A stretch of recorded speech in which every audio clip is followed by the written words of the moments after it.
Dears, good evening. ഇന്നത്തെ ഊണാണേ, സിമ്പിളായിട്ടുള്ള ഊണ്.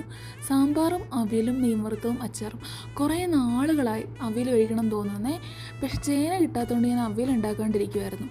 ചേന കിട്ടി, അവിയലുണ്ടാക്കി. അവിയലിന് കഷ്ണങ്ങൾ നീളത്തിലരിഞ്ഞപ്പോൾ സാമ്പാറിന് കഷ്ണങ്ങൾ ഞാൻ ക്യൂബിക്കലായിട്ട് അരിഞ്ഞു. അവിയൽ നല്ല വെളിച്ചെണ്ണയിലിട്ട് ആവിയിലും ഒരിത്തിരി വെള്ളത്തിലും വേവിച്ചെടുത്തപ്പോൾ സാമ്പാർ ഞാൻ കുക്കറിലിട്ട് അടുപ്പിച്ചു. അതിൻ്റെ പാർശ്വഫലം എന്നോണില്ലേ, സാമ്പാറിലെ മുരിങ്ങക്കോലിൻ്റെ കോല് മാത്രമുണ്ട്, ബാക്കിയെല്ലാം അതിൻ്റെ ഉള്ളിൽ തന്നെ അലിഞ്ഞു ചേർന്നു. എന്തൊക്കെ പറഞ്ഞാലും നല്ല വറുത്തരച്ച സാമ്പാറിൻ്റെ ടേസ്റ്റായിരുന്നു കേട്ടോ. അതങ്ങ് ചോറിന് കൊടുത്തിട്ടെടുത്ത് കുഴച്ചങ്ങ് കഴിക്കാനെടുത്തപ്പോഴാണടാ നോക്കിയേ ഒരു കോല്. അങ്ങനെ ഞാൻ ആ കോല് കളയാൻ വേണ്ടി ചോറ് താഴ്ത്തിട്ടു. പിന്നെ ഞാനെടുത്തു, പക്ഷേ അതിൻ്റെ ഇടയിൽ ഒരു കോലുണ്ട്. അത് ഞാൻ ആരും കളുടെ തട്ടി തെറിപ്പിച്ച് ചോറ് കളഞ്ഞിട്ട് ചോറ് കഴിച്ചു. നല്ല കുരുമുളകും വേപ്പിലയും മുളകും ഒക്കെ ഇട്ട് വറുത്ത അയില വറുത്താണ്. അതും നല്ല സൂപ്പർ ടേസ്റ്റായിരുന്നു. അടുത്താണ് നമ്മുടെ അവിയൽ.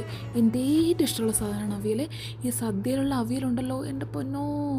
ഞാൻ പണ്ടൊക്കെ കല്യാണത്തിന് പോകാൻ നേരത്തില്ലേ, എനിക്ക് രണ്ടാമത് വേണം തോന്നുന്ന ഒരേ ഒരു സാധനം അവിയലാണ്.